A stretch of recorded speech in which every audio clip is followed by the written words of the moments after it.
La pré-saison 2023-2024 du Real Madrid commence enfin avec en tout cas les premiers joueurs de l'effectif qui arrivent petit à petit au centre d'entraînement. Ancelotti peut actuellement compter sur environ une douzaine de joueurs en attendant que les internationaux qui ont joué bien sûr des matchs avec leur sélection reviennent de vacances. Ils ont bien mérité un peu plus de repos pour reprendre sur les chapeaux de roue. Aujourd'hui, le Real Madrid doit remplir en tout cas à mon sens au minimum 5 objectifs pour bien préparer la saison qui arrive, qui sera chargée en match, en émotion et pourquoi pas aussi en tension, en plus de l'enjeu de récupérer des titres ou pourquoi pas d'en revalider certains autres. Un Real Madrid qui devra se préparer au mieux pour lutter contre le Barça et l'Atlético en Espagne et aussi contre City, le Bayern et les autres grosses équipes d'Europe en Ligue des Champions. Je vous prépare plein de vidéos pour cet été sur le Real Madrid mais aussi pourquoi pas d'analyse de nos concurrents en Espagne et aussi pour la Ligue des Champions. Si jamais ça vous intéresse, dites-le moi en commentaire et bien sûr abonnez-vous et cochez la cloche pour ne pas rater ça. On est bientôt 60 000 abonnés les amis sur la chaîne, ça me fait super plaisir, merci à tous. Alors déjà le premier objectif de la vidéo c'est bien sûr compléter l'effectif dans le sens où il nous faut pourquoi pas un arrière droit à court, moyen et long terme pour en tout cas remplacer Carvajal.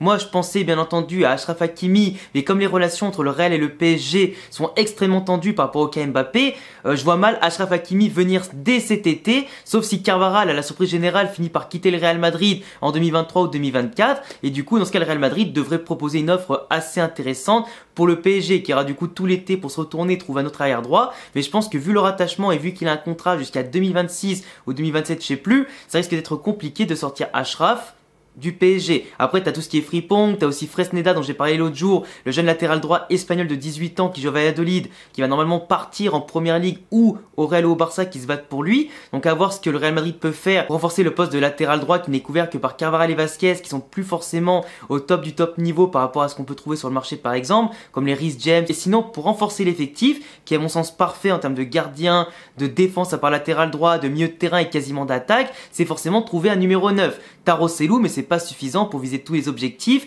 même si Rossellou est bon et que je pense qu'avec du temps de jeu, il peut marquer entre 15 et 20 buts et quelques en Liga au minimum, et pourquoi pas aider en Ligue des Champions par son expérience, le physique qu'il peut apporter, c'est-à-dire pour tenir le ballon, pour les dévier, ouvrir les espaces aux autres, en tout cas apporter sa malice aussi devant la cage, parce qu'il est souvent bien positionné, et dès qu'il a une occasion en général, ça va quasiment au fond. Et ben il nous faut forcément un attaquant de pointe, mais comme Harry Kane s'est refroidi et qu'aujourd'hui on parle bien sûr de Mbappé qui devra arriver au Real Madrid d'ici les prochains jours, voire carrément les prochaines heures, et ben partons du principe que Mbappé va venir, du coup pour l'objectif il nous faut non seulement un arrière droit en plus, mais aussi forcément Mbappé qui doit bien signer cet été, sous peine qu'on ait un Real Madrid en difficulté au niveau de l'attaque et pour remplir les objectifs. Donc premier objectif, arrière droit et attaquant de pointe, Mbappé et un arrière droit. Franchement je pense que ça peut être largement fait d'ici les prochains jours. Deuxième objectif par rapport aux saisons précédentes, faire une préparation physique au top pour bien commencer la saison et surtout sans aucun blessé. Et s'il vous plaît pas des blessés importants, car c'est pas rare que ces dernières saisons le Real Madrid a subi quand même pas mal de blessures avec des joueurs importants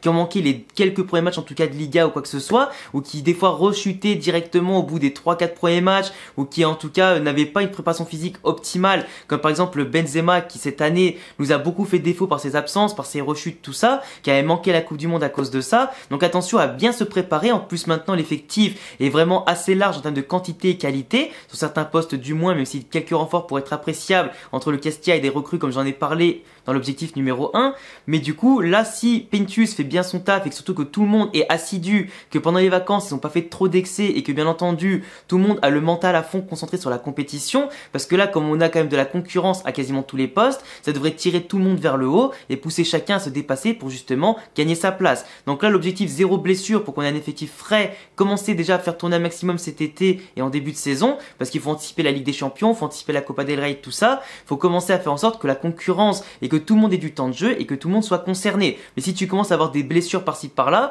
bah des fois ça peut t'empêcher de jouer en 4-2-3-1, en 4-3-3, 4-4 de losange, peu importe. Ça peut t'empêcher d'avoir une bonne adaptation tactique, même si normalement en pro tous les joueurs devraient savoir faire quasiment tous les postes du moins auxquels ils sont liés, s'adapter à n'importe quelle tactique, mais c'est quand même bien d'avoir ceux qui sont les plus spécialistes à chaque poste et chaque formation pour en tout cas être tranquille et en tout cas être le moins prévisible possible. Et justement, je fais une belle transition par rapport au troisième objectif, c'est que cet été, comme on a beaucoup de matchs importants entre le Milan AC, si je dis pas de bêtises, le Manchester United, le Barça, et j'ai oublié qui est le quatrième match, je crois que c'était la Juventus. Donc du coup, normalement, on a quand même 4 matchs de haut level contre des équipes de haut level, avec des effectifs qui n'ont peut-être rien à nous envier pour certains. Donc du coup, il faudrait quand même, tu vois, avoir cet objectif-là de tester un maximum de tactiques cet été pour justement voir ce qui pourrait le mieux convenir aux talents que nous possédons dans l'effectif, comme les Arda Güler qui peut beaucoup surprendre, Brahim Diaz aussi qui peut jouer aussi, en tout cas, sa carte là-dedans. Avec tous les milieux de terrain qu'on a quand même 6 milieux de terrain qui vont se battre pour 3 ou 4 places. Donc ça dépend, faut trouver le bon système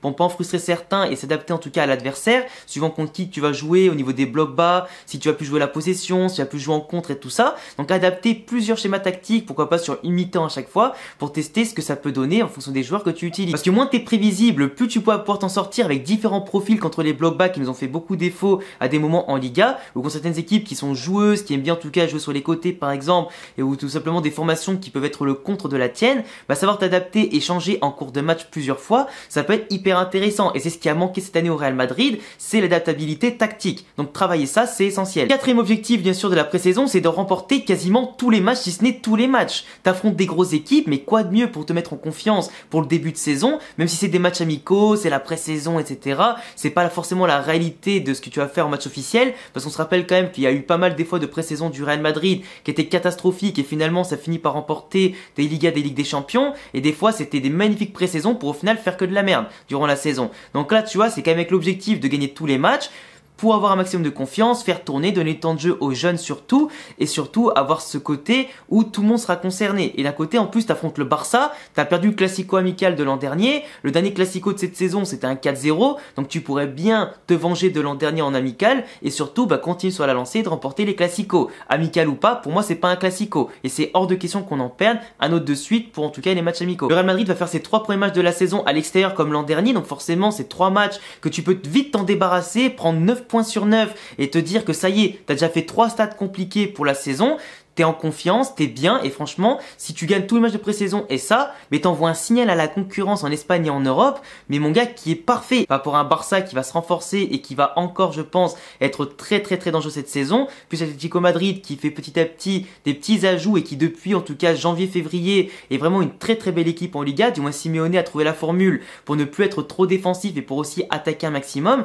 et produire un football de plus en plus séduisant, même si bien sûr le plus en plus séduisant pour l'Atlético Madrid, c'est pas non plus incroyable, et par rapport à ce qu'il faisait avant en pleine crise, c'est quand même une amélioration. Donc le Real doit rentrer tambour battant dans la Liga, le plus préparé possible si on veut remporter la Liga, qui sera je pense très disputée. Et potentiellement pour la remporter cette Liga, je prédis d'avance, il faudra plus de 90 voire 95 points minimum pour la remporter. Et après il y a un objectif que j'ai dit en même temps que l'autre, c'est vraiment donner du temps de jeu aux jeunes, de la confiance aux jeunes, laissez-les s'exprimer, laissez-les en tout cas montrer leur talent, les Arda Güler, Brahim Diaz, Camavinga, Tchouaméni, Rodrigo, Vinicius, tout ça, laissez-leur profiter d'être ensemble, d'avoir un groupe jeune et puissant qui va prendre des automatismes avec le temps, qui vont prendre de l'expérience ensemble, qui vont remporter des choses ensemble, qui vont des fois échouer ensemble, mais bref, qui vont grandir ensemble pendant le court, moyen et long terme et créer pourquoi pas une vraie dynastie au Real Madrid. Et franchement, l'effectif qu'on a, avec le potentiel qu'on a, si tous les diamants bruts on arrive à les polir comme il faut, mais je vous dis pas à quel point on va remporter des titres. Et peut-être que ce qu'on a vécu ces 10 dernières années, c'est peut-être rien par rapport à ce que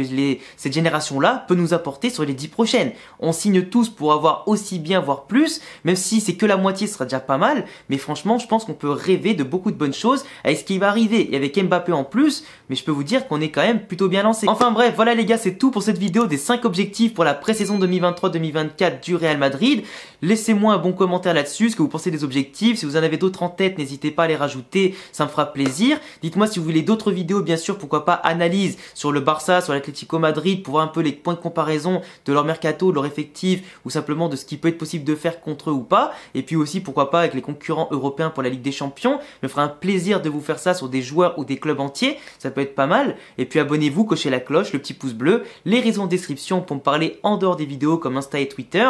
Et puis à la Madrid, in a Damas. Ciao les frérots.